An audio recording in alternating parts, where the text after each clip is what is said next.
All right, well, good evening and hello, everyone.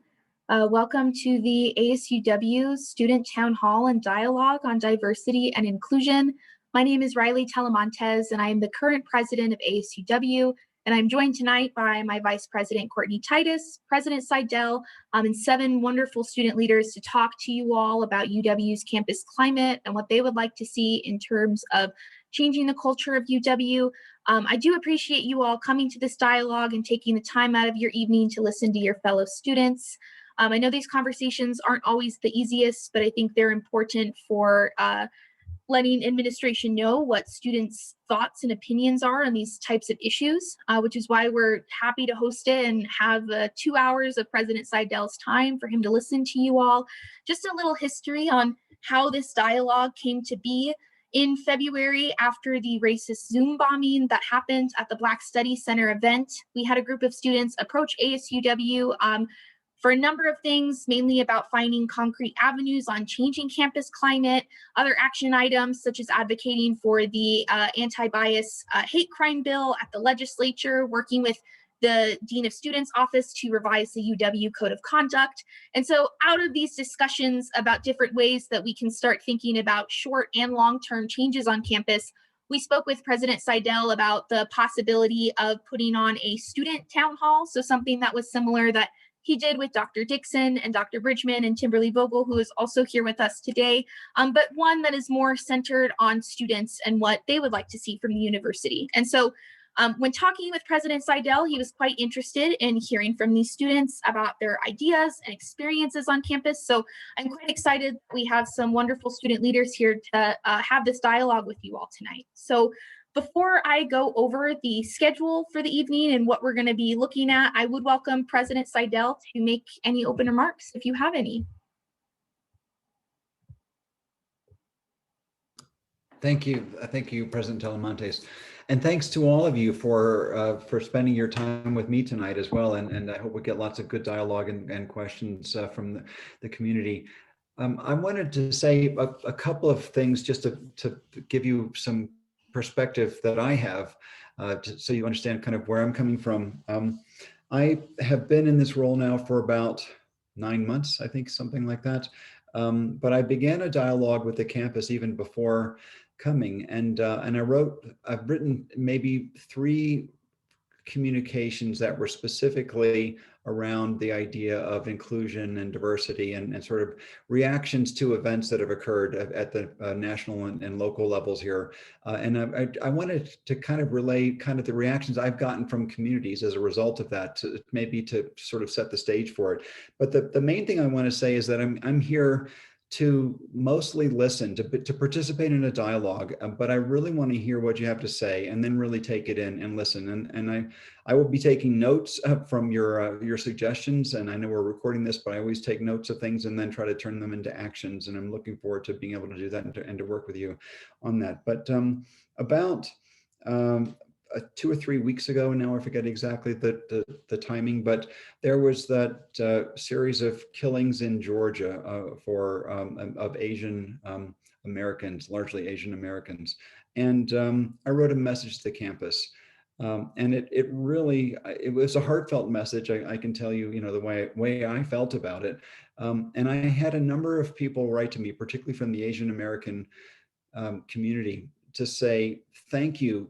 It really meant a lot to me to hear those words that you wrote. And I also had some quite surprising to me negative reaction, particularly from the community outside of the university. And it went along the lines of, why are you using race in order to divide us? And basically saying we're not a racist state. And why am I trying to stoke this sort of thing?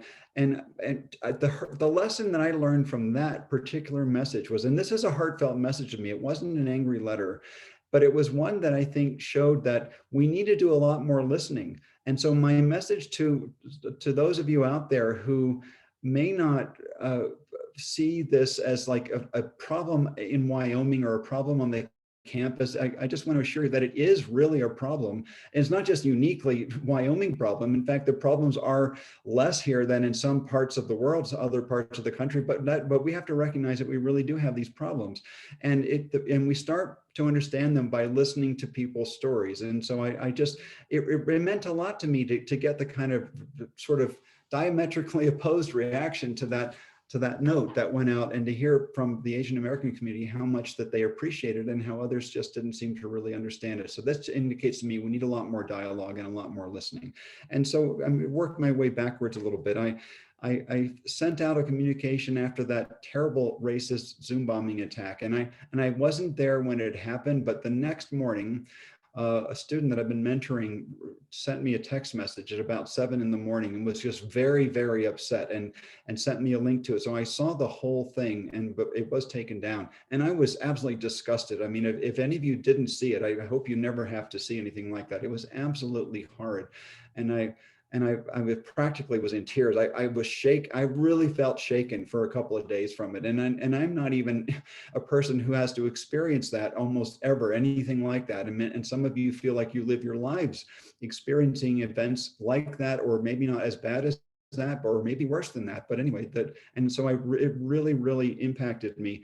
And I wrote a message that was a collective message from a lot of us, and it was heartfelt. And the kind of reaction I got from that message was largely, you didn't go far enough. And so that just indicated to me how deeply felt this all is. And I really appreciated those sentiments, by the way. And there's a big part of me that agrees with that. And so I'd be happy to discuss that in the motivations for writing it the way we did. But I heard you, and since then, and we've taken a lot of actions I'm sure we'll discuss. But what I really wanted to do, I know I'm going on maybe long. I said I'm listening, but I'm actually going to say a couple more words here. After the George Floyd killings, I was at the University of Illinois, and I have a staff member in my team that I'm extremely close to and very fond of. And it's an African-American woman. And we were all working by Zoom at that time, so I didn't actually see her. But a few days after the event, and there were riots around the country, in fact, including even in Champaign, Illinois, which is by Wyoming standards, it's pretty big, but it's a tiny town from most people's points of view. So we had these riots and so on. Anyway, I had an email from this person I consider now a friend. She was a colleague in my group at that time, and she wrote to the whole team, and she basically said, "I'm not okay. I'm not okay.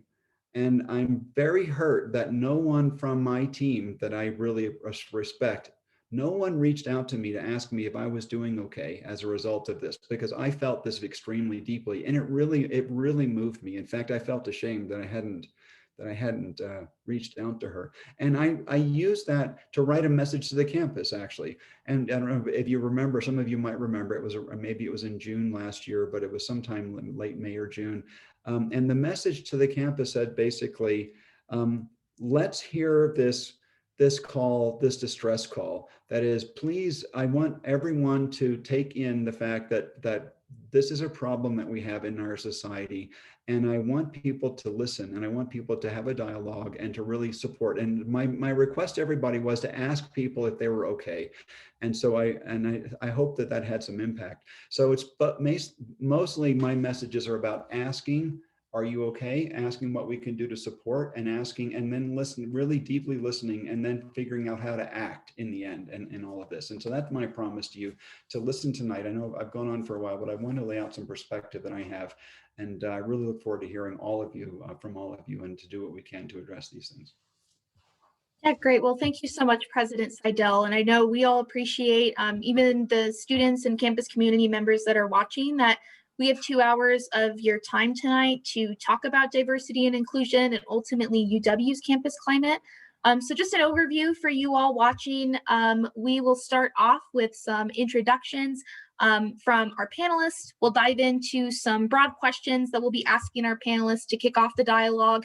And then the latter half at about 7 p.m., we'll take some questions and thoughts from our audience members. So if you all do have any thoughts or questions, folks that are watching on the webinar, that come up during the dialogue, just feel free to put it in the Q&A box, and we can attend to those once the question period begins.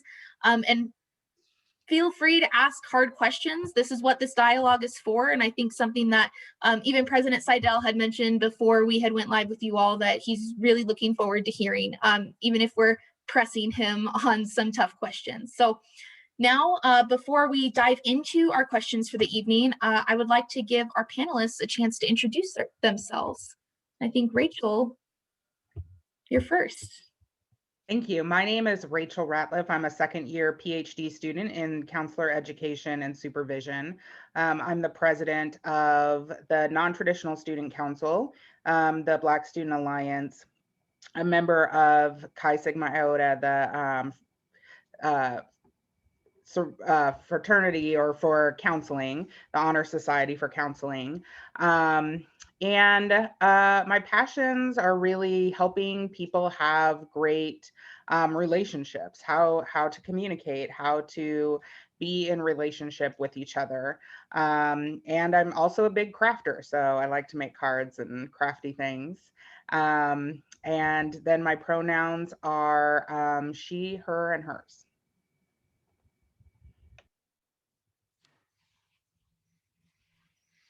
I guess I'll go next. Hi, everybody. My name is Laura Perez. I'm a senior here studying psychology and Spanish. My pronouns are she, her. And I was very involved in MECHA. I was co-chair 1 year and as well as events coordinator and a member since my freshman year. So I'm very involved in the Latinx and Chicanx culture. And as of right now, I'm also the director of diversity for ASUW for the 108th administration. And with that work, I've been doing a lot of DACA stuff, a lot of inclusion, like translating the financial policy for more inclusivity with that. And also, I just like to be with my family. They are my everything, and they give me the passion that I need to get through this. But yeah, I'm really excited to have this dialogue. Hi, everyone. My name is Kimberly Vogel. I graduated from the University of Wyoming in the spring of 2020 with my bachelor's in sociology and minors in African American studies and the honors program. During my time in my undergrad, I was president of the Black Student Alliance before Rachel. And then now that I'm graduated, I'm currently the director of community engagement within the Black Studies Center. I'm also involved with the Wyoming Human Rights Network, and I am getting ready to go to grad school for a PhD in sociology. And my research mostly revolves around criminal justice reform, education reform, and the biases in between them. So I'm excited to be here tonight. Howdy, folks. My name is Jackson. I use they, them, their pronouns. I'm a senior here at the University of Wyoming. I'm studying political science and gender and women's studies. I've also got a minor in statistics. And I'm mainly involved on campus through student organizations. The one that I founded was the Students for Sensible Drug Policy, which focuses on drug use and drug abuse within the context of university campuses and cultures. And I also work closely with Riley Scores, who you'll hear from in a second, with the LGBTQIA+ advocacy organization that works on campus. Hi, everyone. My name is Riley Scores. I use she, her pronouns.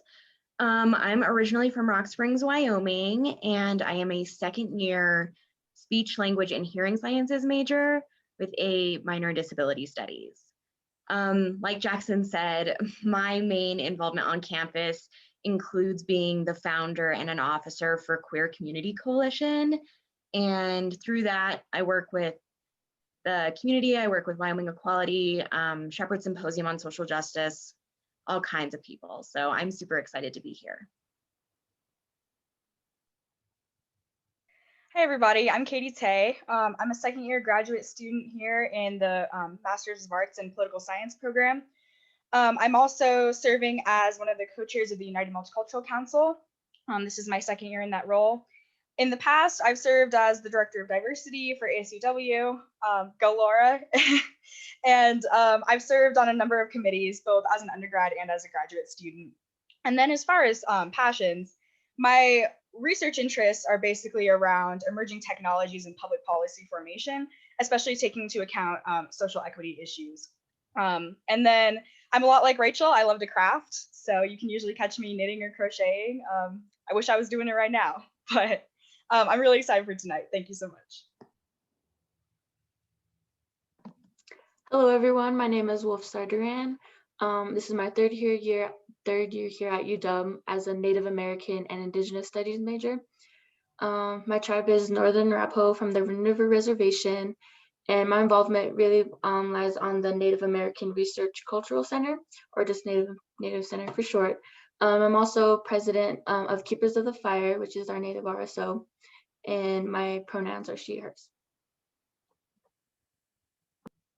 Thank you all. It's so great to hear from you and let the audience get a chance to get to know each and every one of you. Most of us in ASUW have had the pleasure of working with these powerful student leaders. So I'm so excited to elevate and amplify their voices this evening. We'll now move on to the moderated question portion of the evening. We work together collaboratively as a team to formulate some of these questions, combined with student concerns that ASUW has been fielding recently this year. Each student panelist will get a chance to respond to each question, but we really encourage dialogue and follow-up questions from everyone on the panel as we move through these important topics. Yes, and so our first question, before we do hear from our student panelists, is something that I think a lot of students, President Seidel, have been curious about. So you did host a town hall meeting in February after the racist Zoom bombing of the Black Studies Center. And so our question to kick off this evening is, what have you and your cabinet done specifically since the last town hall? Thank you for the question. I could go on, I think, for a while, but I'll try to be concise. But there are a lot of things that we are actually doing and they will continue. There's not going to be just a small burst of activity and then we say, well, we did that, because I know this is a problem that in our lifetimes, in fact, we'll make a dent in. I hope I will be addressing it for our whole lives. So I would say, let me start by saying, before the Zoom bombing and before I even came here, I did establish these 4 pillars that we are working towards right now as we think about how to improve the university and even pivot the university in some ways. And so one of the 4 pillars is inclusion. And I mean that in a pretty deep way, that is not merely making sure that the university is inclusive of people from different backgrounds and different ethnic groups and so on, but really deeply thinking through what can the university do programmatically to make sure that we welcome and include diverse groups from every ethnic group, every gender group, every part of the state, every income bracket, and so on, because that makes a more vibrant community, and it's a necessary ingredient for innovation too. When you have people coming in from different backgrounds that really are able to give ideas from their points of view that help make a better solutions to problems we have. So that it takes a village of people from looking at things in different ways. But then also I have a very strong background in economic development, and I think very much about one of the issues that we face is social inequity and income inequity, and when we know that these inequities are actually getting worse now, not better. And I want to make sure that as we develop solutions to help drive the state's economy forward, that everyone is able to participate in that. And typically we've been in a situation where, I mean, let's face it, it's rich people getting richer and largely rich white people getting richer, and people are being left behind. And so there's income stratification. And I want to make sure that we develop an economy here in the state that every group can participate in. So it kind of, anyways, that it's not just like a platitude or like, let's make sure that we're more diverse, but it's really thinking through this very deeply. So I've established a lot of working groups that have intensified their work, in fact, since the Zoom bombing, kind of coming back to the question, around different aspects of this. So there is an inclusion working group. I think some of you have participated in that. It's been meeting multiple times per week. And there's already been a report that's been generated. It's roughly about 10 pages, chock full of suggestions on what we as an administration and as a campus can do to help grow the diversity, make people feel more welcome, and make sure that we are a more inclusive society in our campus community. And then also thinking about how we can develop programs, whether they're courses or mentored programs or relationships with different communities across the state, from Hispanic communities to Native American communities, African American, and so on. What can we do? And so there are many ideas, and I insisted that people not be bound by budgets. budgets and say, if there are great ideas and they cost more than we can afford, then we will find ways to try to fund them, either through foundations or go back to the state or have corporate partnerships or work with the National Science Foundation and the MacArthur Foundation. There are many, many ways, find donors to help support these things. So I'm committed to that. And so there are quite a few ideas. And so I've gone through the first round of ideas, and we've had discussions about the next round of what this will mean in terms of programs. We will take programs that are ultimately suggested through these 4 pillar groups, not just the inclusion group, because they actually overlap somewhat, and to the board probably in the May timeframe. We're still working on exactly when, so there will be concrete things, and there's still plenty of time for you to give input to those if you want some help on knowing where to connect, and I can tell you. So that, but there's a lot more actually. So we also have a cabinet level group now that's been formed on diversity, equity, and inclusion, and our chief diversity officer, Emily Monago, is in my cabinet, and so she has a working group that is meeting on a weekly basis from the administration level, working with these other groups, and so many of the people are actually in the inclusion group as well. We've had a number of activities around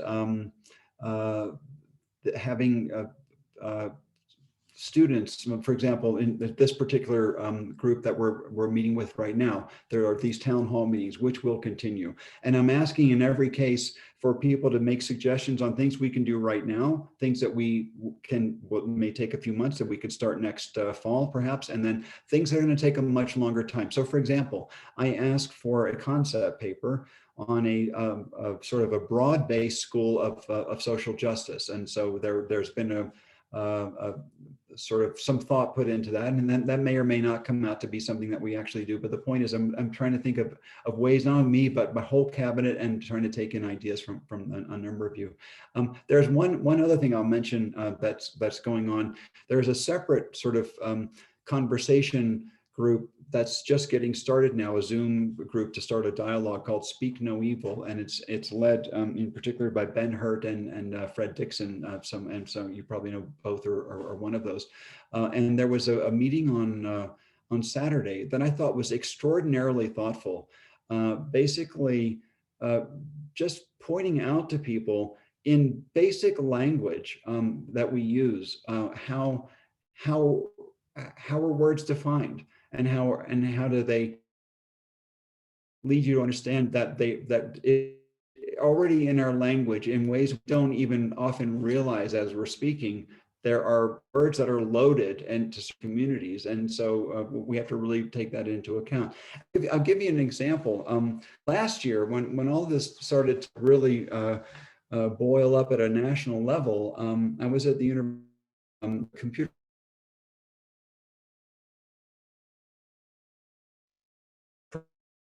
I've just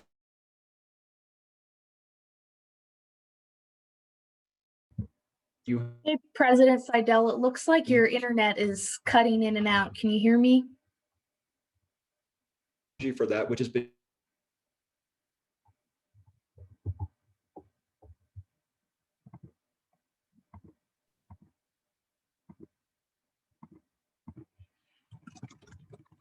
university.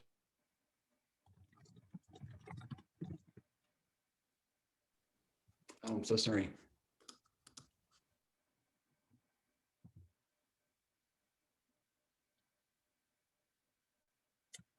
All right, well, maybe he will hop back on. I'm sure I've noticed that whenever you're on Zoom, you just can hop back off and hop back on, and hopefully it works. Is that better? As soon as you're back.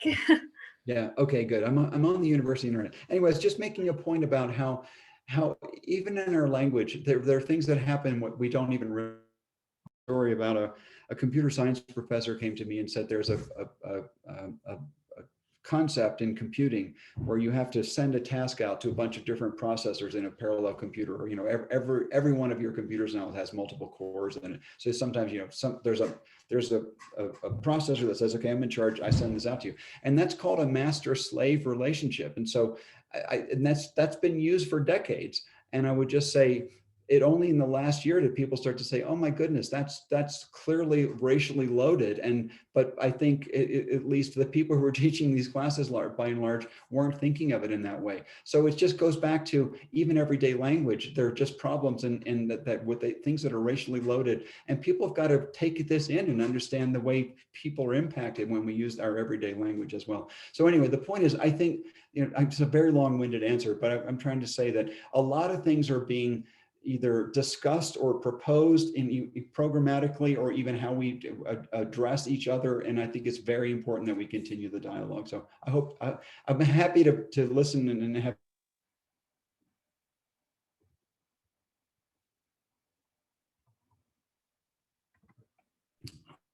No. You're cutting out a little bit. Hopefully can be improved. But if anybody had any follow-up questions or comments to President Seidel's question, I'd be happy to you all can hop in. If not, I can hand it over to Courtney and we can get started with some of the more student-oriented questions. I did have something. Yeah. First, I just kind of wanted to say that I think it's as important for like looking at our language as it is knowing what words mean. So for example, you can't be inclusive if you're trying to exclude something. You're not welcoming if you aren't allowing like everyone to be welcoming. And so I think especially maybe on our campus, there seems to be a penchant for, oh, I've used the buzzwords, but when you've used them incorrectly, clearly you don't understand what inclusion means. You don't understand what equity means. You don't understand what it means to have a welcoming environment. And so I think it's just as important that we also make sure that everyone is working from the same knowledge in that sense. And I'm just curious, you didn't mention anything about reporting. And so I'm just wondering, like, what is the, or have you even talked about with your various committees, how to make it easier or let students know that they can report things? Like I know somebody once talked about, in their Zoom class, one of the students had a Confederate flag on the wall behind them as like in their Zoom class. But how could you possibly, how would you know where to report or how to report that, or if that is something that could be reported?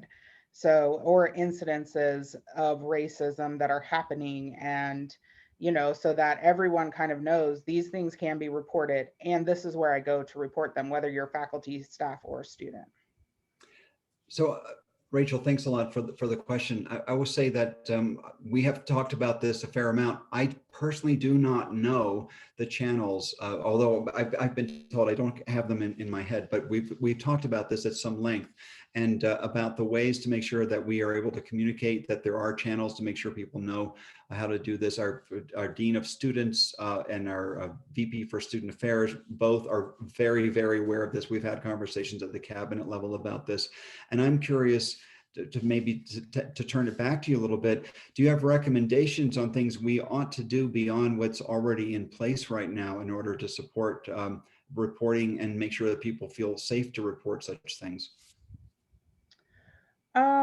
I mean, I can only talk from my own experience. I have an incident where I'm going back and forth, like, should I report this?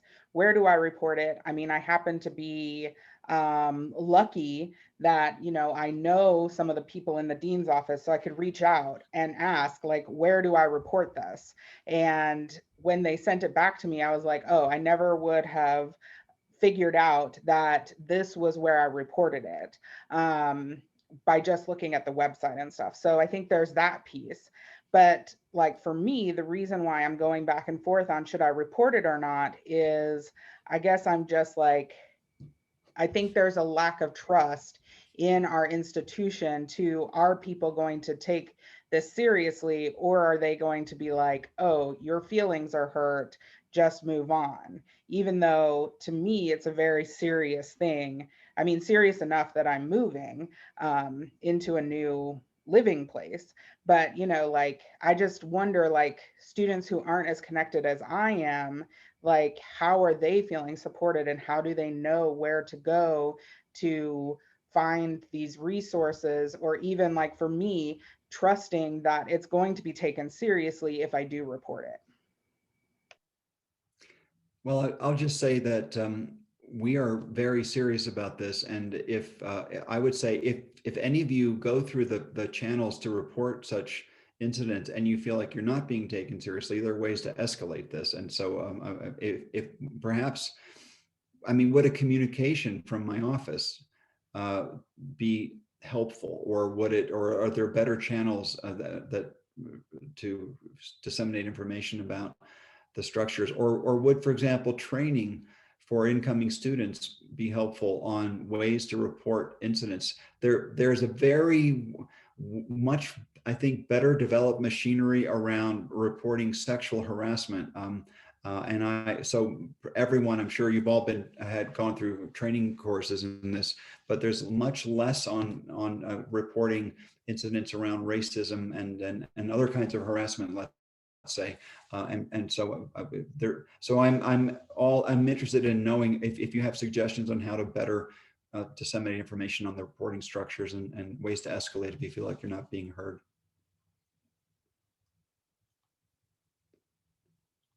And we don't have to take it right now, but let's just take, I wrote down one of my actions here is to get more information out on what's needed in terms of reporting. Yeah, and I really appreciate that. I think it's really important. And like I mentioned, I do feel lucky that I'm connected enough that I could find the information, but I just wonder, a student who's new to campus or not as connected, making sure that they're able to get the resources and help they need as well. I see Dean O'Neill has shown up, so I don't know if you heard the question. It was about the reporting structures if you feel like you've witnessed or experienced a racist event, and how to make sure that you're heard. Hi, good evening, everyone. Apologies, I'm managing kid chaos in the background here. You know, what I would offer in response to Rachel's question is that we know that the process that we have in place has not been widely publicized and needs refinement. So just wanted to jump in and offer that cabinet level team was planning to meet next week and begin reviewing that, because there have been some reports made to our office and to Dr. Monago's office and other places. And we know that it is not clear and that there are other models about how that can be done. So we have a process, but we know that it needs to be revisited and refined. And so I just wanted to offer that I think that was one of our takeaways from some of the incidents that happened earlier this spring, about there should be an immediate place of knowing that. Apologies.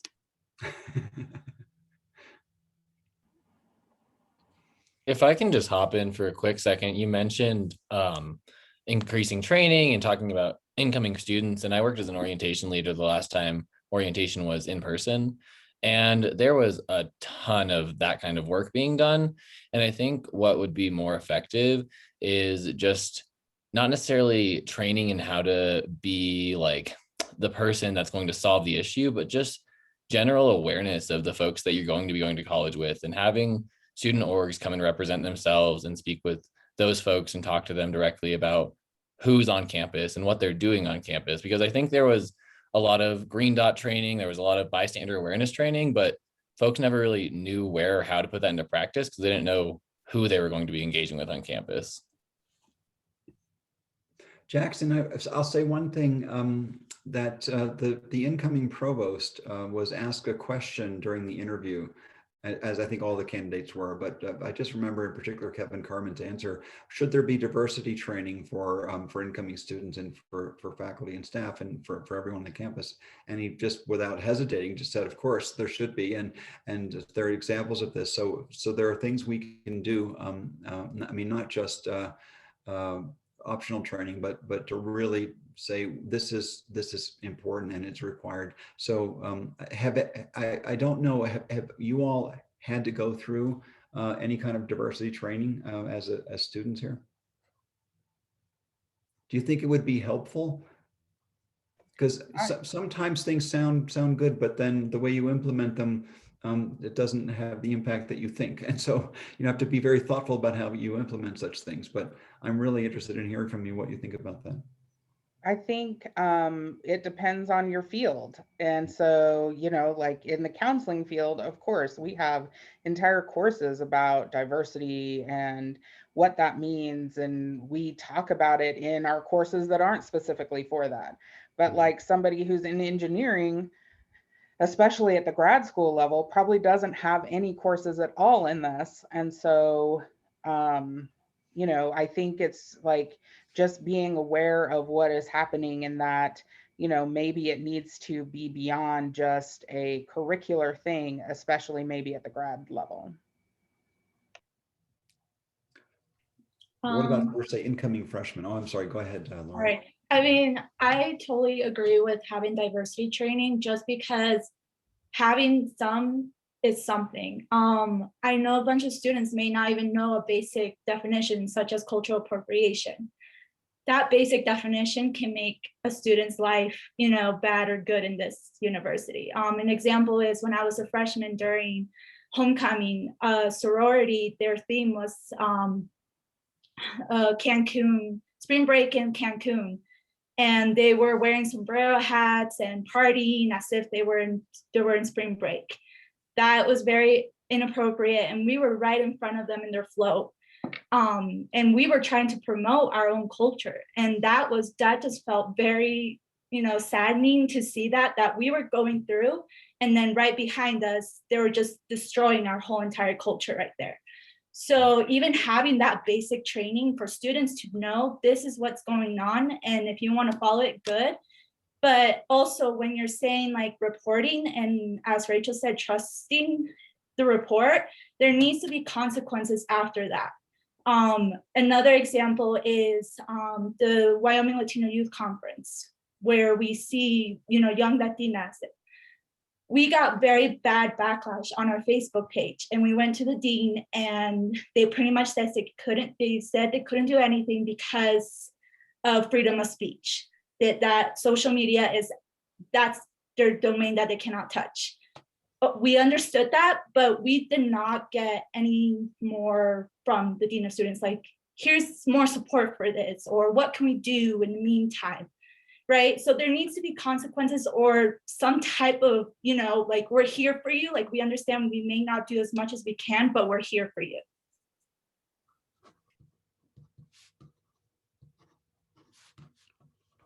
I just want to give anybody else an opportunity to hop in. I know we still have some other questions to get through. I'll jump in really quick. I know we're having a good time talking. We've got some other questions. But just kind of back to what Rachel was saying and what Laura was saying with this diversity training, I think there are already really interesting conversations happening on campus, and there are already assigned committees talking about what these diversity trainings can look like.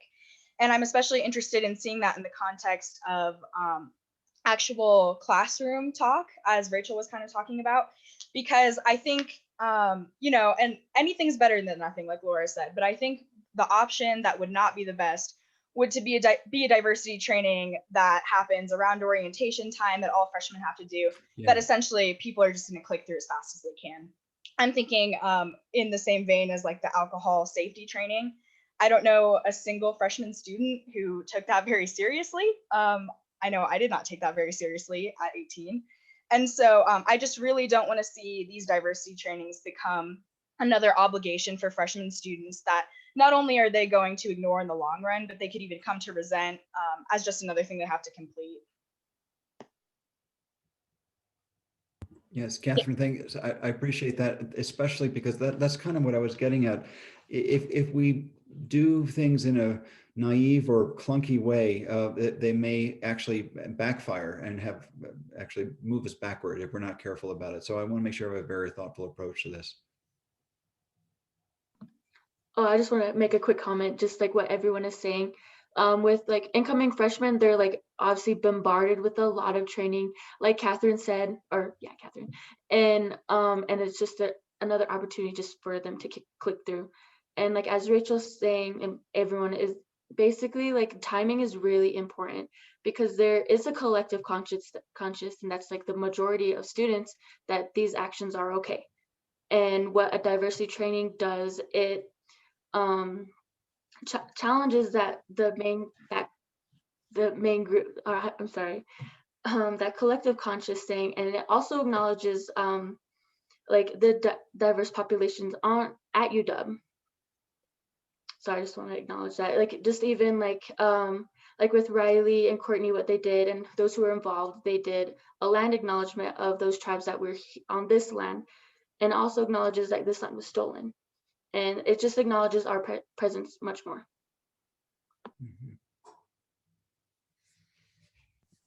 Yeah, thank you, Wolfstar. And we will get back to a question that's kind of similar within this vein as well, but I'll turn it over to Courtney to kind of switch gears a little bit to talk about, what's made you all feel welcome at UW.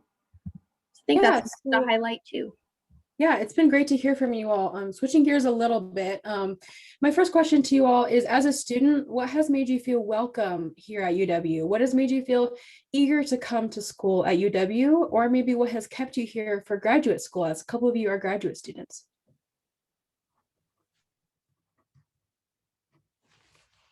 Okay, so I'm first. Oh wait, I'm first, right?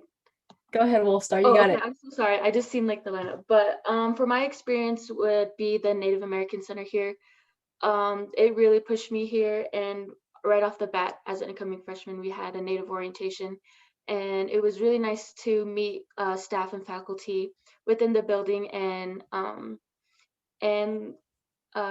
meeting current students, and they were able to show us around campus, and that was very essential for my experience, and also with Keepers of the Fire.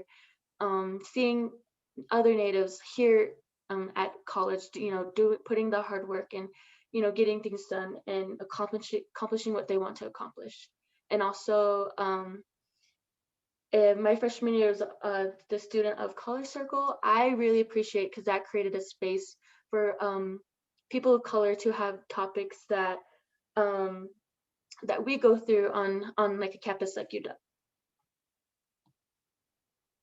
Thank you.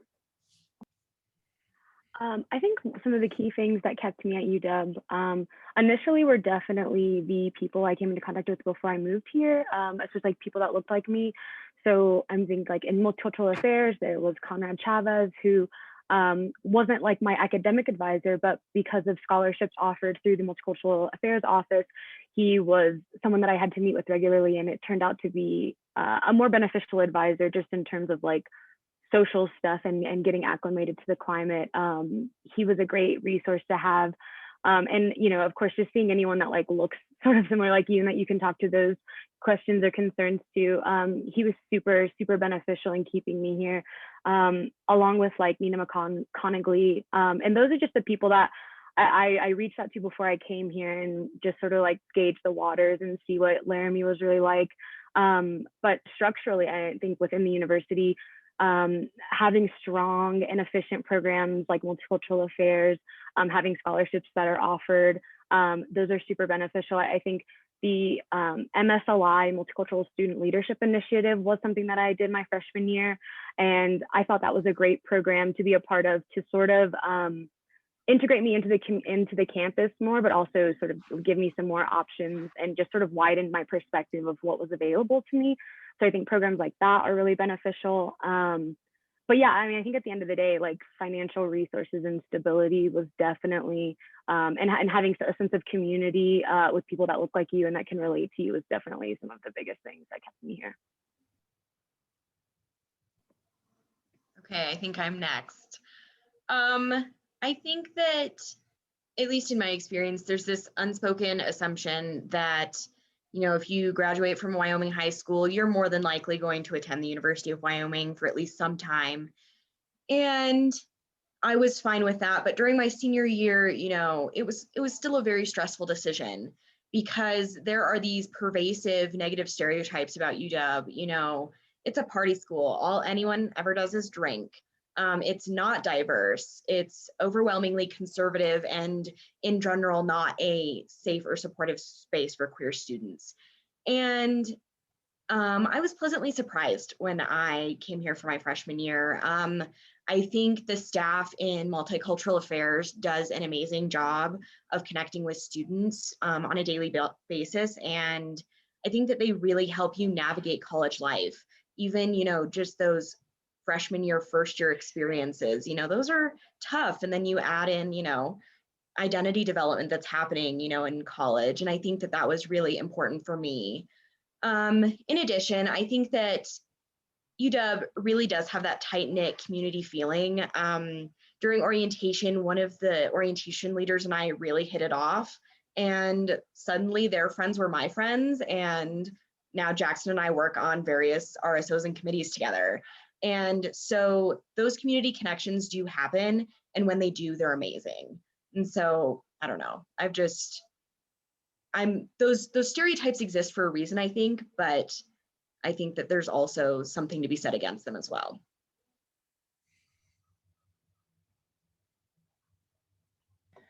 I actually came to UW for my undergrad, and the thing that I really like about UW is I feel like the faculty and staff are very supportive. And, when you have a dream or a goal, and like, even if it's big and seems insurmountable, I think there are people behind you who are like rooting for you and like, yeah, go for it, try it out, see if you can make it happen. And so, I think that piece. And when I was here in my undergrad, we had the program advisors. And so the Multicultural Resource Center was like that hop in place that you like went to and hung out and like did your homework and talked with people who looked like you. And then we had a Black student programmer, and like you could go and talk with that person. There was a biracial student programmer, so you could talk to that person. So I think just having those people that you could rely on. And so I was really surprised when I came back and we didn't have any programmers. So I'm glad that we're starting to have student programmers again, because I think they make a really big difference in helping reach out to our different populations and meeting the needs of each population because it's so unique.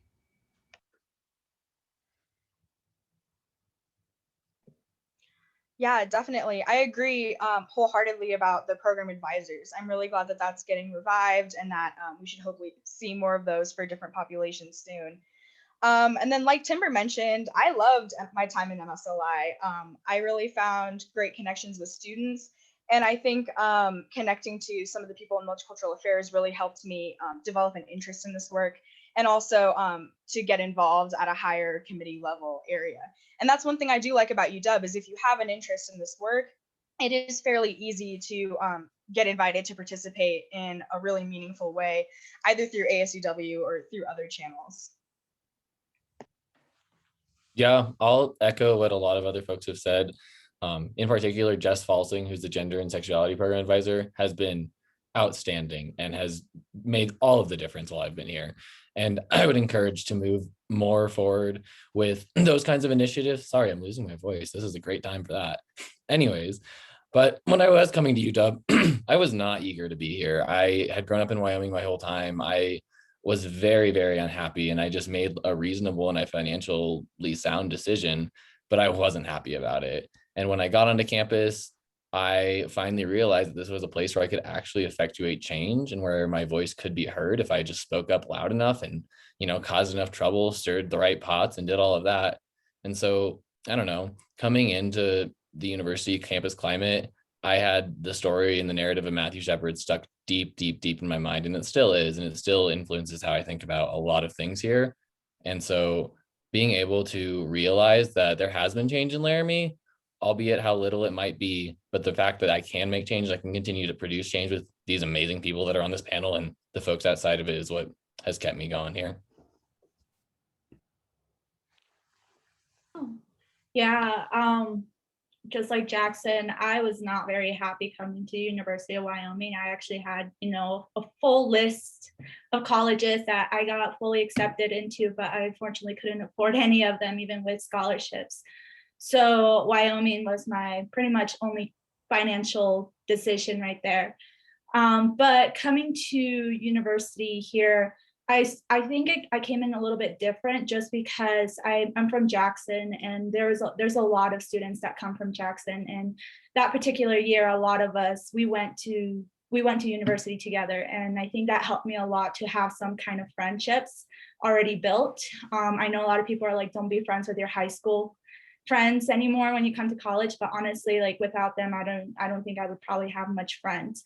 But that being said, I also joined a lot of, or well, not a lot, but some organizations such as MECHA. And MECHA honestly was what gave me the insight about being an activist or what's going around Wyoming, because I lived in such a bubble in Jackson.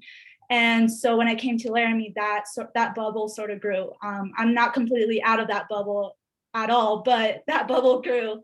And being in MECHA really opened my eyes on everything that's happening, and especially in the Latinx and Chicanx culture here in Wyoming, you know, in regards with DACA students, immigration, all that stuff. And I realized that Jackson said, I can make a change here. Even if that meant, you know, doing something with MECHA and going all the way to Cheyenne and protesting in front of the Capitol. That was some kind of change. And, you know, this being my last year, you know, being involved with ASUW, I have made the most change that I can possibly think of. And so having those opportunities, I think I probably wouldn't have had if I'd gone to like a bigger state school. And for that, I'm really happy, because even though this is our only state school, I think when you come here, you have so many opportunities to go through and make change, as Jackson said. Yeah, thank you all for sharing. I think it's so wonderful just to hear everyone's diverse stories of how and why you chose the University of Wyoming. So we'll take a look at sort of the other side of the coin, and I'll hand it over to Riley. Yeah, thank you, Courtney. And I do think it's important to highlight all those things that you mentioned about what made you all feel welcome in being here at UW. As UW is in our strategic planning process that President Seidel has been all busy with, I think that feedback is really important for him and those watching who are on that group, because, you know, those are things that kept you here, and I think is really important to highlight. So as Courtney mentioned, this question is kind of on the other side of the coin. So as a student, what do you believe is lacking at UW in terms of diversity, equity, and inclusion? I love going first on this question because I feel like I've been saying the same thing for 4 years now, and I love to keep saying it until we do it. Basically, my biggest problem with diversity, equity, and inclusion efforts on this campus is we lack cross communication. So I feel like I go to 5 different committee meetings a week, and in each of those committee meetings, we talk about the same problem that every other committee is talking about, and they all come up with different solutions. And when that happens, actually nothing gets done. And so I've been on this campus for 5 years. I feel like I've been to 10 events that have looked like this alone. And I'm ready to see some communication happen between departments, both at the faculty level, at the staff level, and at the institutional level, to actually put all these amazing brains we have at the university together and get some actionable solutions for this campus, instead of just talking about it and throwing out solutions that we can never implement because everyone's trying to do something different. I'll get off my soapbox now. I can't agree with Katie enough. That's such a big issue I've dealt with on so many committees. Just cross communication needs to be more, I don't know, accessible and available to students and to those bodies. I think part of that is really focusing on institutional change and institutional support. I think a lot of the language and a lot of the sort of ways in which folks can effectuate change on campus is really, really hard to understand and just to wrap your head around. And if that's hard for college students, it's hard for anyone, I assume. So it's really something that should be sort of really streamlined so that it's effective and easy for students to realize, oh, there's a point A, B, and C that I have to do these institutional things, instead of having to read through however many documents with however much legal jargon and all that stuff. And I think those are important and essential in some aspects. You know, you have to have some of those background things, but just simplifying it and clarifying it in really easy to understand terms, I think would go a long way. Yeah, going off of what everyone else has said, but I think also there's a culture issue and thinking about the culture on our campus. Like, I think that it is okay whether you're a Republican, an independent, a Green Party, a Democrat, um, like your political beliefs and believing in diversity, equity, and inclusion are two different things. And you can be any of those from any of those political philosophies and still believe that it's important for us to have diversity, equity, and inclusion on our campus.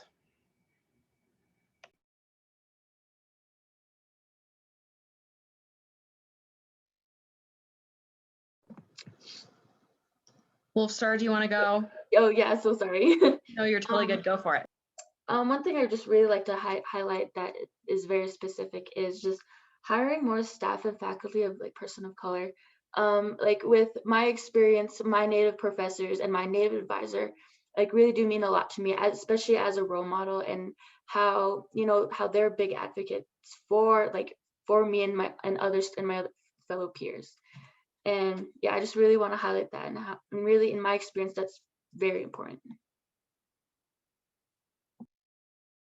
Oh, another comment, like just like that, you know, just kind of what we're talking about, like these people, they know, you know, they know what you're going through, and yeah, just to add that little comment there too.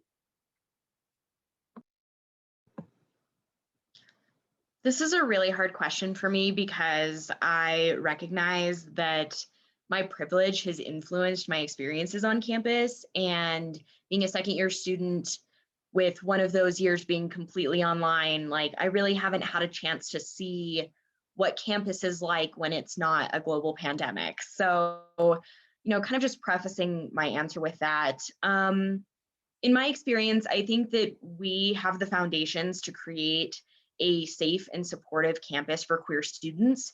We just need to ensure consistency, longevity, accessibility, and transparency. We need to make sure that when all of us on this panel graduate and leave campus, that our efforts are not lost. Because when we have student organizing like this, it is so important that we don't forget that we're students ourselves and that we're eventually going to leave, but we want to make things better for future students. That's kind of what I came in with, you know, as a freshman. Like I wanted to join clubs on campus related to my identity, and there were none.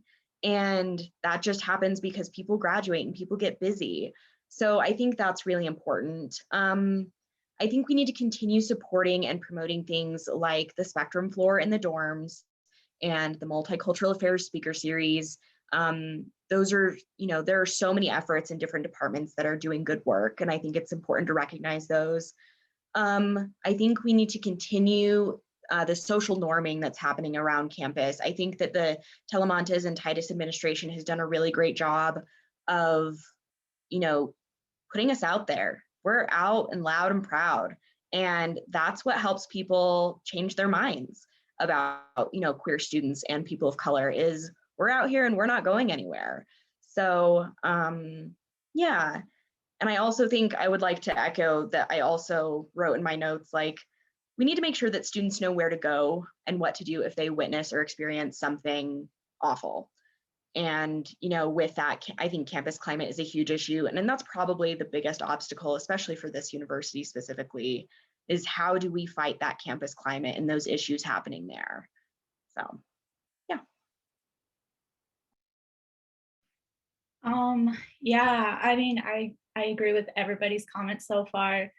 I guess the bigger one too, as Wolfstar said, is hiring more faculty and staff. You have no idea how much it makes such a difference to see a faculty or a staff or a professor that looks just like you and understands what you're going through. My freshman year, I met my first year seminar professor. She literally made my whole entire year. She, you know, took me under her wing. She's mentoring me right now. And she understands my family culture, and, you know, she knows that, you know, I come from a big family, and she knows that I'm, you know, I can speak Spanish and I can speak Spanglish whenever I want. And a lot of people don't appreciate that, or a lot of professors don't, understand that. But that's one of those things. And then another thing too is financial. There's not a lot of scholarships here at the University of Wyoming that pertains to us. There's maybe one or two, and that's from multicultural affairs. Again, shout out to multicultural affairs because they're awesome. There's not a lot, and that doesn't make us feel very welcoming, because it just makes us think if there's not scholarships for us, that means they don't really want us. They don't want us to go to college. Even though UW can be relatively affordable, sometimes those bills add up. Some of us have really bad tenants, so we still have to pay big rent. For sure, like right now we just had a meeting with the international students with Jill Johnson, and she's been telling us that scholarships are very limited for them too. And so how can we feel welcomed if we can't afford to go to college? And especially because the university is always very like, you guys should travel abroad and all that stuff, but yet we don't accept you guys here because there's no scholarships. So I think that's what the university is lacking a little bit, and it's actually really hard to get money, especially in Wyoming. And working right now with ASUW trying to build scholarships, I realized that that's really hard. And it's sort of disappointing that it's a very hard obstacle to get to. But yes, that's my main concern right there. So as a lot of people have said before, yeah, I think definitely increasing faculty and staff of color and of all diverse backgrounds is absolutely necessary, especially in the counseling center. I think when you have attacks, either any type of hate crime that happens across the nation or in this community, I think our university's backup is to just tell people to go get counseling, and it's just not really efficient if your counselors don't look like you or understand what you're going through, and you have to initially go through and explain to them what you're feeling and what's happening, and then go through and like how it's impacting you. So I think a second along with that is retention of these professors. And I think especially with something like the Black Student Alliance and other groups that are led by students, and as they come and go, they sort of fizzle out and they have years of ups and downs. I think having faculty and staff that are getting paid to help facilitate those groups and ensure that they stay on campus, so that when freshmen come in, it's not necessarily up to the seniors that have already graduated to do that transition wholly. I think that would be super beneficial to all of the RSOs on campus, especially ones dealing with marginalized communities. And if retention's an issue, I think that's something that the office just needs to figure out. I don't know if it's going to be increased payment or increased resources of any kind, but if it's a priority for the university, I think that it can definitely be shown by putting more money towards it if that's where we think people aren't staying employed by the university. And I think, and we talked about this a little earlier, and we'll maybe come back to it, but diversity training sounds a little strange to me. I'm not sure, just because I think ASUW has hosted, when I was in United Multicultural Council, we did diversity training for like ASUW members, and hosting it was one, very uncomfortable, and two, seemed very useless just at the end of the day. And so I'm wondering if, rather than doing like a training, if there's something that we can implement in everyone's curriculum. Everyone has to take a first year seminar, everyone has to take however many random credits, and I'm not sure if the diversity requirement is still in the curriculum, but I think it's important, maybe when considering diversity training, not to underestimate the value that classes in the, whether it's Native American studies, Latinx studies, African American studies, LGBTQ plus studies, all of those, people have professors and staff that are already teaching these things and offering it to campus. So I think expanding their reach on campus by just making some of those courses a requirement would sort of get rid of that question around how do we make diversity training efficient, and when do we do it at the right time, right? Because if it's a class requirement, people can maybe just choose to take it whatever year is convenient for them. And yeah, like seconding what everyone else already said, obviously increasing reporting, marketing and reporting And lastly, I think it's really important, and there was a comment about this in the Q&A, not only from the Dean of Students office, but I think from all campus entities, being loud in support of marginalized groups, especially when hate crimes happen, whether it's national or here. I think it's impertinent for all campus entities, if they want to show that they care about these issues and that they care about these marginalized communities, that if the Dean of Students office makes a comment, that's totally fine, but I think there should be some promotion from your office internally or externally for the whole of campus to get behind this, right? So whether it's speaking out against the Asian hate crimes last week or whatever, you know, when there's national uprush against police brutality or whatever it is, I think it's important for the university as a whole to speak out against those things and speak in support of students, so that there's not really the question of like, well, maybe the geology department would support me, but it doesn't really seem like anyone else would, because there's just no publicity that you do. I appreciate you bringing that up, Timber, because I also think that kind of relates to what Katie had mentioned earlier, and Jackson too, just about shared governance at our university and making sure that, you know, departments are communicating with one another about those things to highlight those issues. So I really do appreciate that answer, and then, you know, all of your answers, because I think what you all had attested to is kind of what our last question is going to be on. So I will hand it over to Courtney to ask you all our final question before we go into our Q&A. Thank you. So having considered all these concerns raised, what the university leadership and President Seidel's office has done or has not done thus far, my next question is, as a student, what do you believe the university should be doing to improve campus climate in order to make students feel welcome at the University of Wyoming? Courtney froze for a second, so I want to make sure I wasn't speaking over her, but cool. Just like Katie, I'm super excited to be the first person to talk on this question. I've got a lot to say, but I'll try and limit it. So first, I want to echo Timber. I think that we need to increase where and how we're doing, not necessarily diversity training, but diversity awareness. I think that that should also be incorporated in a cross-cultural and cross-academic perspective. I think that bracketing it off into particular courses or particular majors does a lot of damage and really pushes that onto those folks and makes it their burden, when it's really a burden that we should all be taking on. The second thing that I'll talk about that I think is really, really important is I think we should introduce and improve conversations surrounding drug abuse and the potential for drug abuse on campus beyond alcohol and marijuana. I think there's a large focus from the administration and from institutional forces on those two substances, but I think a lot of folks have a lot of experiences with drugs beyond alcohol and marijuana, and that really influences their perspectives and their experiences here on campus, and there's really not a space for folks to talk about that. That's why I founded the Students for Sensible Drug Policy, and I'm really hoping we can find folks to maintain this club and organization after I leave. But I think that it's important to have a space where folks can talk about those experiences without the purview of academic institutions, and just having folks that have also experienced those things just be there and be able to talk to them.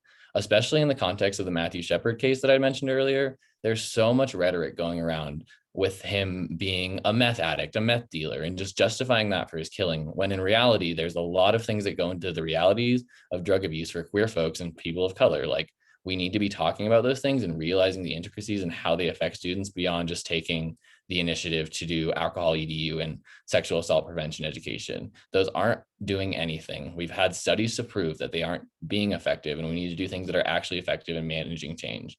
I think it's also incredibly burdensome to ask all of the marginalized communities and all the marginalized students what those things should be. And I think it's important to listen to those folks, but I think you should just start to take more concrete actions. In that regard, I think, and this is my last thing I'll say, I'll get off my soapbox here in a second. I think UW needs to start embrace standing out from the cultural norms and what is perceived to be Wyoming-esque. Because I think while there's a lot of great and amazing things about Wyoming that we should encourage and look forward, there's also a lot of really terrible, racist, colonial, sexist things that undergird Wyoming and the university's history that we have to take into consideration and understand how they impact how we operate now. And I think in doing so, just listening to these folks and actualizing change where they say change needs to be made, and honestly, just giving them more money is going to be what makes that change.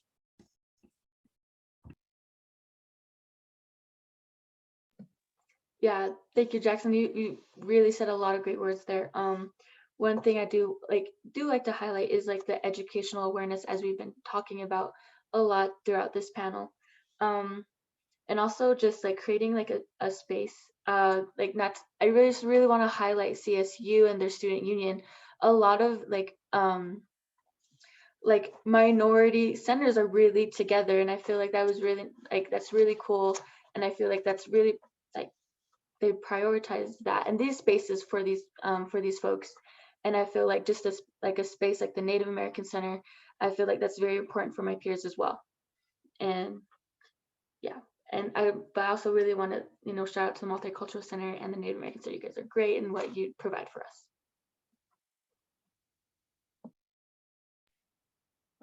I guess for me, is having more translated papers. I mean, even if it's just in Spanish, that is good. Or, I guess it's just understanding the population. If you're just looking at Wyoming, you do have to see that we are growing. I mean, I can only speak from the town that I come from, Jackson. There's already 30% Latino people living there.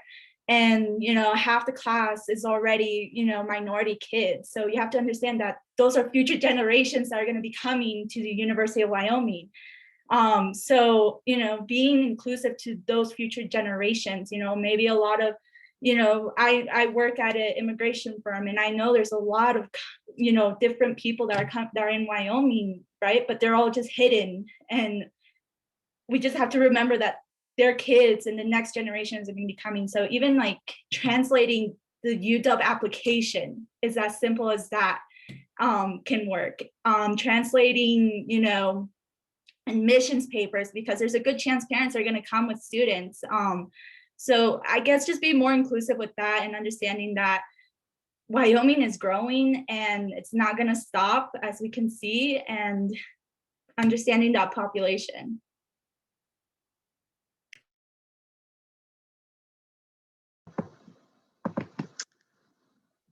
I think this is a really interesting question because Jackson probably knows I have a list a mile long of things that I think that, the university could be doing. And I think that, the big thing is there's always going to be things to improve, and just working towards those are really important. In terms of campus climate specifically, I don't know how many of y'all have read the results of the most recent campus climate survey. But the number of those who say that they feel comfortable around queer people is decent. I was pleasantly surprised personally, but it could always be better.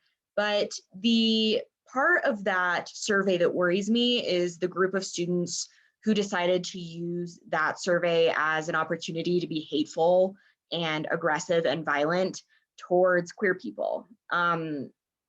I guess I don't have a solution, but my big question here is, how do we get through to these students who are so firmly set in their beliefs that they went out of their way to type something out mean and hateful, knowing that people would see that? Because the reality is that those students, they're probably not attending these panels. They're not attending, safe zone trainings. They are not the ones engaging in this community because they are perfectly fine thinking the way they think. So how do we engage with those students and help them, understand and learn and, open that dialogue? So that's a big thing for me with campus climate. I think the other thing that really hits home for me is the lack of definitive legal protection in terms of, like comprehensive hate crime legislation. How does that look? And this political and legal context that we live in is constantly changing. I never know what is going on legally, in the world, for queer people, because it's always changing. College is hard enough without having to worry about, if something were to happen where I wanted to get involved legally, I have no idea how I would even begin to navigate that.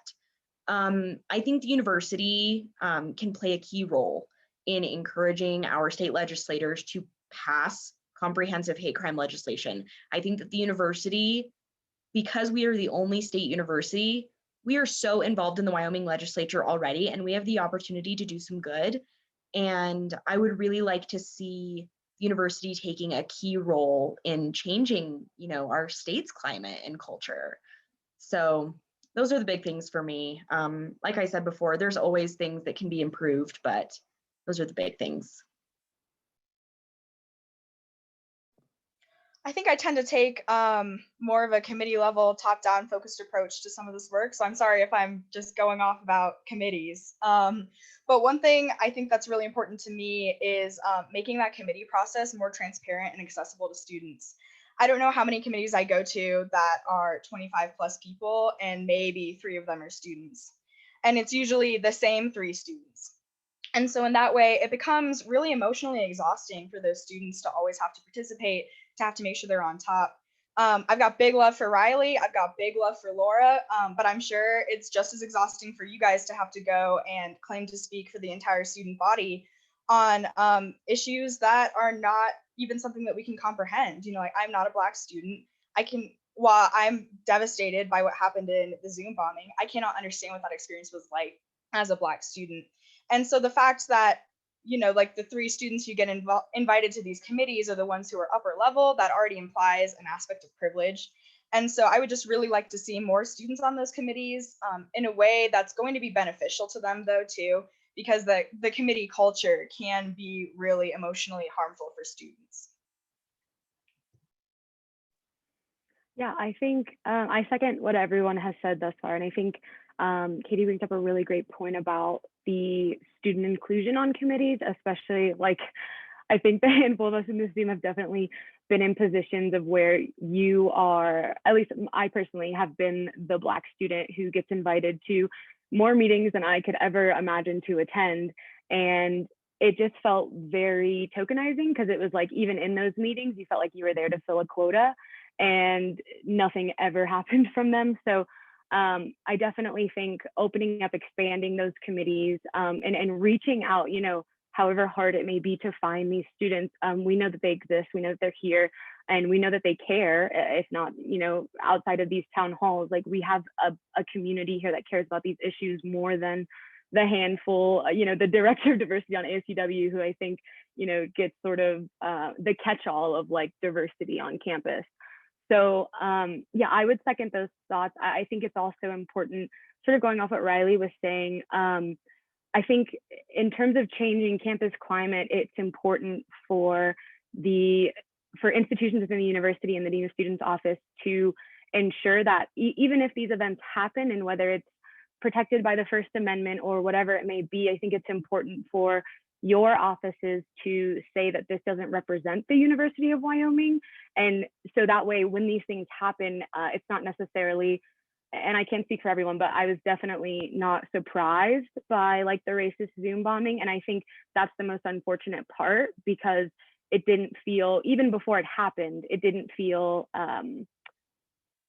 unlikely to happen. And it didn't also feel like this was something like strange or unique to UW. It seemed very fitting for, I think, what most students expect and anticipate on campus, as just a generic, a negative and a sort of aggressive climate on campus, but more so no support from the higher ups on campus that could maybe, as Katie was saying, the top-down effect of initiating that change, and just ensuring that those students, if they feel protected by this sense of anonymity, that they don't feel supported by the university. Yeah, I have to kind of agree, Timber, on a point you made, and like that the letter in response, while I was glad that we finally did have one, that it wasn't enough, because students who weren't familiar, like I asked one of my housemates, I said, well, what did you think of President Seidel's letter today? And he started laughing. He thought it was funny that there had been a Zoom bomb. And I said, well, what if you found out that it was pornographic photos and videos? And he was like, oh, that really changes it. I had no idea it was that serious based on that letter. And so I think we need to be really cognizant of that. And so I think it goes along with what Riley's saying. How do we go from good to better? So it was good we had that letter. How can hopefully nothing like this happens again? but if it does, how can we make sure that we are better communicating the seriousness of these issues so that our student body understands what is happening? And then on that thought of good to better, I think I'll just leave everyone with this example. I mean, so like, what was it, a week or two ago, the university released a video tour of the Union. Okay. And in that like 3-minute tour, they show all these different sections of the Union and yet totally bypass the hall that has the Multicultural Resource Center and the Rainbow Resource Center. Why couldn't that have been included? And what are we saying to prospective students or prospective parents who they don't even know that that's there because we didn't show them? And so I think that even can be a space where we can go from good to better, and maybe even redoing that video to add that, oh, we do have, look down this hallway, we have the Multicultural Resource Center and the Rainbow Resource Center where everyone is welcome to come and have this safe space.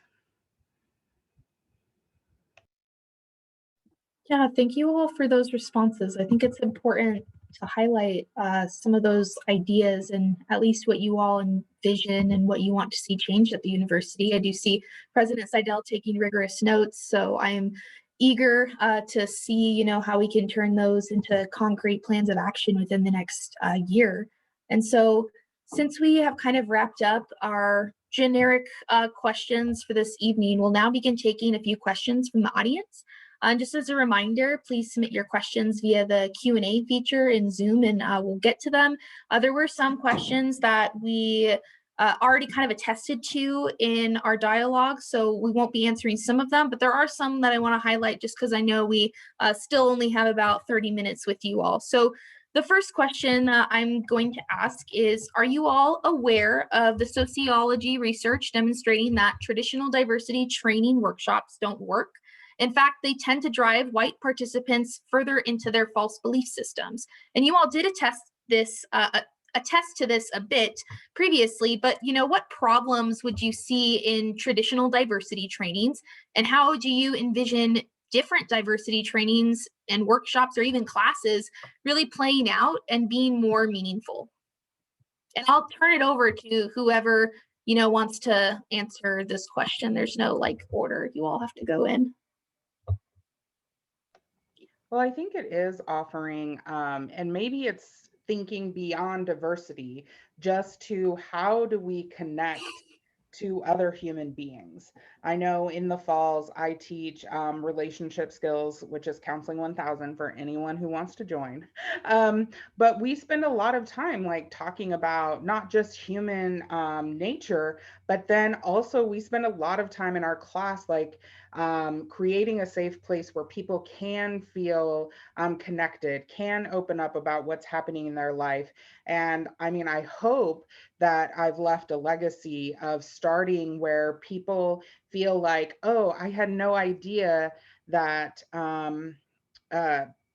let's say a lesbian student in the class, that this was their experience. But through these dialogues in this safe space, I think over the course of the semester, it's able to happen. I would love to see this class, you know, offered every semester of the school year, and that it be something, we do a lot of experiential things. And I think that kind of like going beyond diversity and having creating these safe spaces within classrooms where we can talk about these things.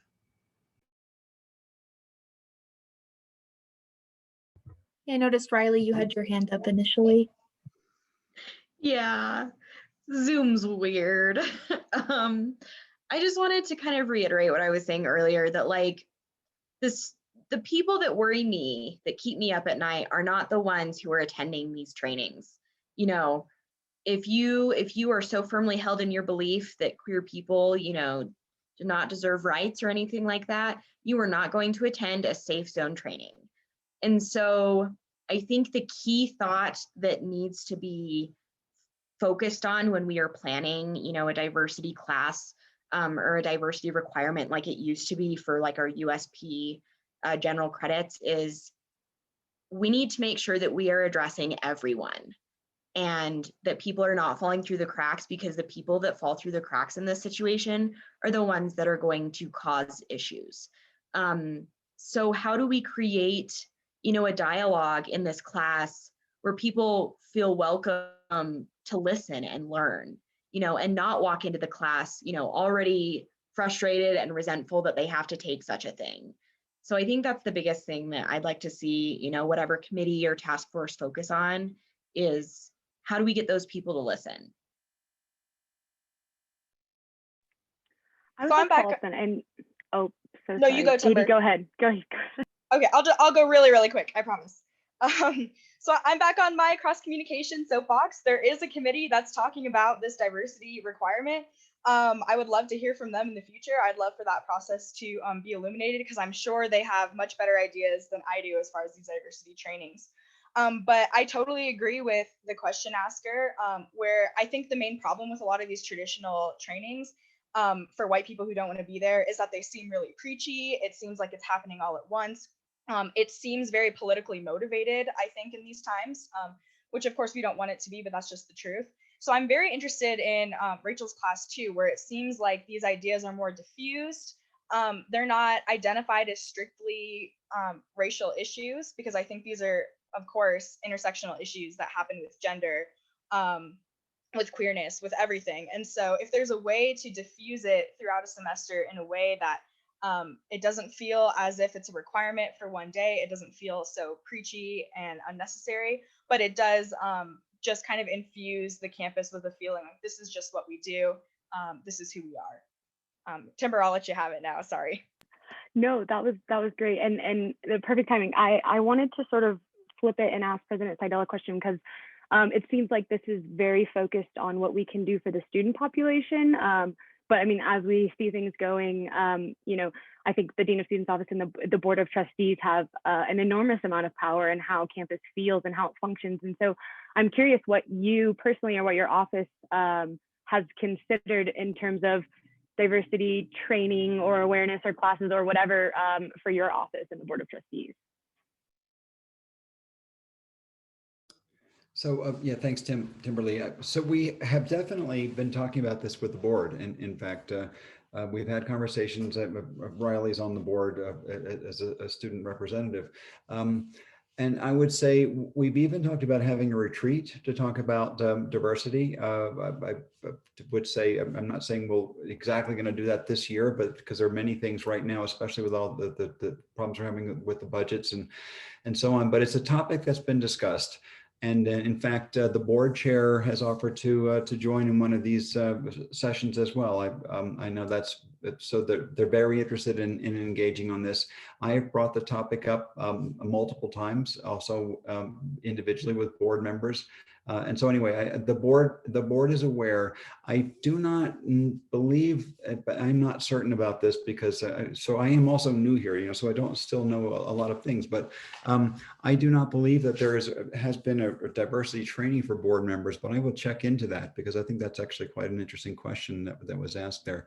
In terms of our office, this is something at the cabinet level that we have definitely been having discussions about. What can we be doing at the cabinet level so that we are not only aware of the issues ourselves. I think we're generally aware, but hearing from you, I'm taking lots of notes and things. So we're always in a listening mode and learning more.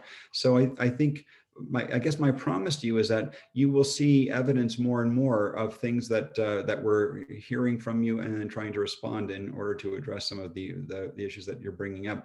By the way, I could have been answering. I didn't want to sort of interrupt people in their flow and so on. So I've been running a lot of notes, but many of the things you've been talking about are things that we are also talking about a lot. For example, the idea of hiring more faculty that are faculty of color in particular, and making sure that there are more people here that look like the students that come from diverse cultures and backgrounds. And so that's something we're really committed to. We've even talked about trying to identify funding streams so it would be possible to have special funds for diversity hires. Some universities where I've just come from, there's actually a fund for diversity hires that is, and then it's not merely that if you have an open line, then you could get a little additional money, but to create new positions based on faculty departments that would then actually compete for these funds. And they compete for them by going after excellent faculty who help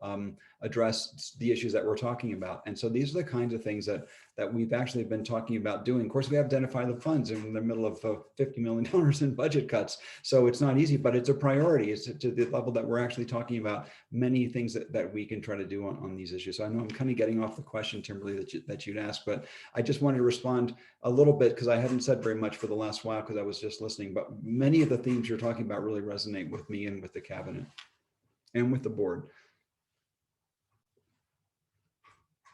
And we actually did get another question that is in relation to that, which was what type of diversity training have the Board of Trustees completed, and are there any here tonight?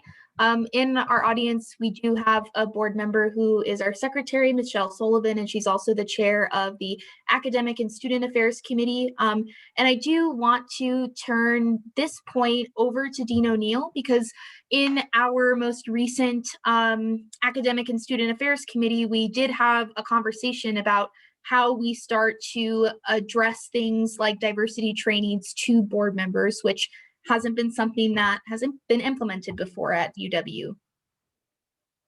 Sure, thank you, Riley. So yeah, Trustee Sullivan did invite us to have a deeper conversation, and so Dr. Minago structured a really impactful conversation, sharing elements of stories and concerns that had been reported to her office over the years, really to help the Board of Trustees members and other staff who serve on that committee to have a deeper understanding about what we're talking about when we are conveying that we're worried about the concerns about students feeling safe on our campus and having a deeper sense of belonging. And so really trying to orient to what that means. And so Dr. Minago did lead us through about 45 minutes to an hour of conversation centered on those stories and really having three main takeaways.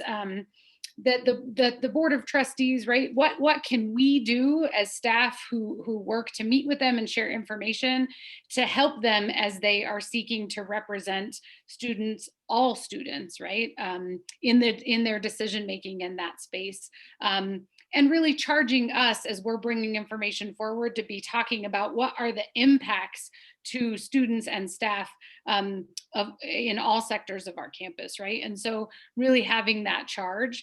And then what can we be doing to help the Board of Trustees learn more about the students, but also learn more about these issues. And so that was definitely a request that Trustee Sullivan and others had made of us. And those were some of the takeaways from the conversation. But I'm feeling like this is certainly a priority of that subcommittee, and it feels very much like the larger board. So just want to echo what President Seidel is offering there. So I hope that's helpful as a glimpse of our most recent conversation led by Dr. Minago, our Chief Diversity Officer. Excuse me.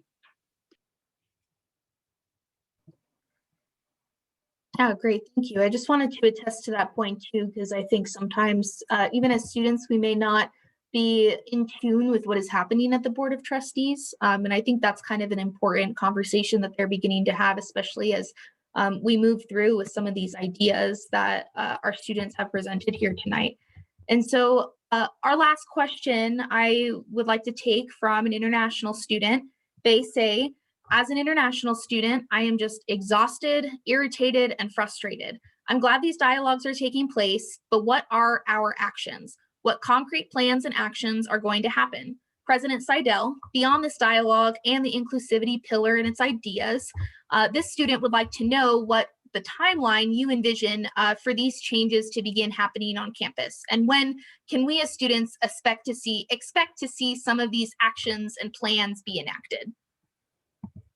Yes, thanks. And I really appreciate international students. I've lived a lot internationally, and in fact, my daughter lives in Germany right now, and so she sometimes experiences internationalization from the other side as well. So, and so as I have.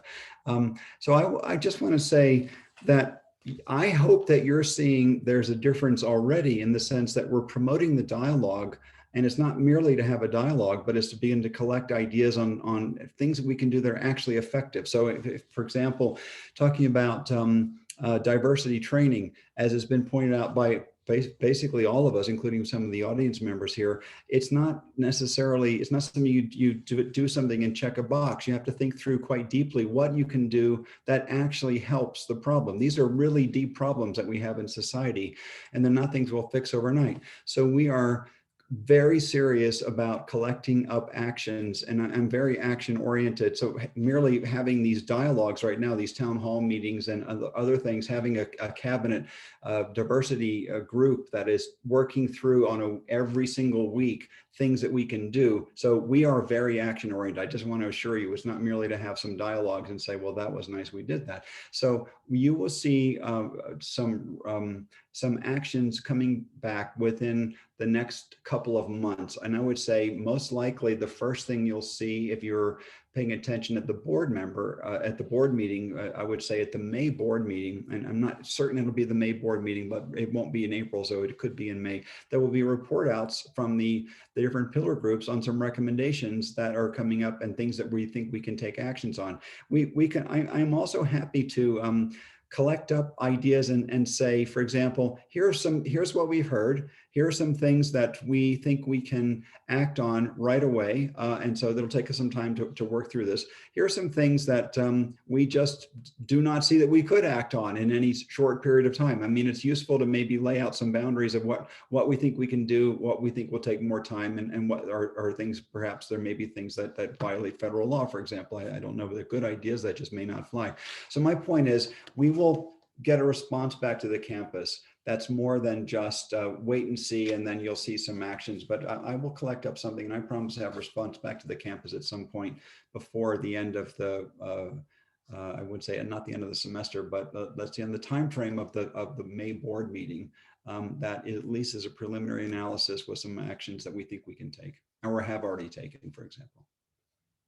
I mean, so I'll give you one example. Many of you wrote to me, and I appreciate hearing from you after the communication that went out after the Zoom bombing, where we pointed out that there are counseling services available. And a lot of people said, well, that's nice, but there aren't any Black counselors, or there aren't any counselors of color of any kind. So Ryan will tell you that we've had multiple discussions. Well, let's fix that as soon as we can, but you can't just manufacture a counselor who has the right qualifications, all the qualifications that are needed. But it's caught our attention, and we're definitely on this. And so it's just examples of things that are going on right now that you haven't actually seen the tip of the spear coming out yet, but we're working on them. Yeah, great. Thank you for that. And I think that wraps up all the questions that we have. So before President Seidel and myself, kind of give some closing remarks and thank you all, I just want to give the panelists an opportunity to make any of the closing remarks if you all have any as well. I'll give that weird, like awkward 15, 20-second Zoom silence. Am I allowed to ask a question? Yeah, of course. We still have time. And cool. And it should be short. I just remember briefly, President Seidel, you mentioned earlier about, when you make these public comments, either about the hate crimes against Asian Americans or the hate crimes against Black people. And I'm just curious, what was your response like when you got those people pushing back and saying we shouldn't be making this about race, or this is, this is dangerous to our community or anything? What is your response to those? And do you think it's important, with seeing the volume that you have and just knowing the campus climate, do you think it's important to make those responses, or at least those feelings that you shared in those responses, public, so that the community, even if they didn't directly reach out to you, know that you feel this way? That's a really good question. So I have I have asked, for example, in response to some of the things that I've been hearing, that we have specific conversations at the cabinet level on, and we've had some of them on topics that have been brought to me by the community. I have generally, I can't respond to all the kinds of communications that come in because there's not enough time, but I have made an effort to actually reach out to try to at least try to have a dialogue with people who are not understanding the issues. I have had conversations with the board in executive session sometimes on some very sensitive topics. So I'm just saying that it's not merely that they come in and we say, well, that's ridiculous, or we really can't, that obviously this person doesn't understand something. We're trying to address it, but I'm just taking an idea maybe that you're proposing, which is I could, for example, without breaching any confidentiality, if somebody wrote to me something, and I could think about writing a communication to the campus that says, I've heard the following kinds of things, and here are some things that I think that the university wants to answer to the community on why these issues are important. For example, I mean, there might be things like that we could do. So I don't know if you sounded like you're kind of proposing that, which I kind of like that idea. I've got one last thing to say if we're all good. Okay. I just really wanted to put forward the point and just really assert that I think we should do some more focusing on our trans community and our gender nonconforming community. I think one way that the institutional level could do this would be supporting and encouraging pronouns on name tags. I don't think that should be a requirement because there are definitely instances where that would make folks unsafe and insecure, but just focusing on initiatives like that and really having those conversations at an institutional level, because even working in the campus visitor center and with the Office of Admissions, which in my opinion should be one of the most diverse and inclusive areas of campus because they're the first folks that people engage with, I do not get the respect or the recognition of my gender identity. And it's just not a conversation that I independently think I should have to always have. And I think I would love institutional support in that regard. I just didn't really get the chance to say that, so I wanted to before we all left today. And I would just like to reiterate, I think it is important that we recognize that there's a whole swath of campus that are not involved with these conversations, are not seeking out ways to learn about people other than themselves. And so just being very strategic in how are we going to have that meaningful outreach to those individuals, because we need, I feel like I keep thinking about Green Dot, where we're saying like, no, this is not okay on our campus. And it's everyone's responsibility to make sure that we're all doing our part. And so if we can do that for power-based personal violence, I think we can also do that when it comes to racism, sexism, any of the isms. And, but it takes all of us being willing to do that. And clearly those of us in this room, we're willing, but what about how do we invite the individuals who are not joining these things, who are not willing to like be uncomfortable or come out of their bubble. Yeah, so making sure that we're being strategic and making sure we're kind of hitting everyone in a way.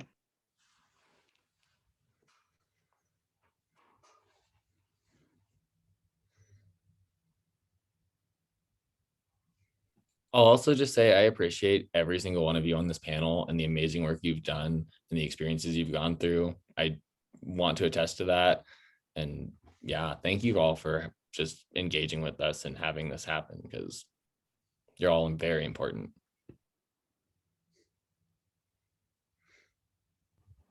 Yeah, thank you for that, Jackson. And before I do hand it over to President Seidel, I just want to inform the audience members to let you know that some questions and comments that were not asked tonight, we have taken note of.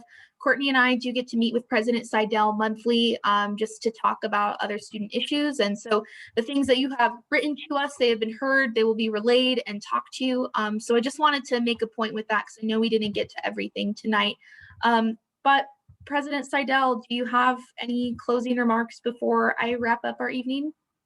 Sure, I tend to be long-winded, so I'll try to be a little bit shorter, but I'll just say a couple of things. First of all, I want to thank you all for taking the time tonight and for speaking your minds on such an important topic. I really do believe this is one of the most important topics of our age, and I'm committed to making sure that the campus continues to be a place where people are welcome, and where they don't feel welcome, we will take actions as appropriate in order to try to support you. And this goes to all of you here and all of you who are coming to the campus or maybe thinking about coming to the campus as students. It's my commitment. It's our commitment as a university. And I'm sure I speak for the board as well as certainly for the cabinet, the administration, and the university. So that's one. Secondly, I know it's frustrating to all of you to see how slow the wheels move. I just want to say, I mean, it has taken us thousands of years to get into the situation that we're in as a society.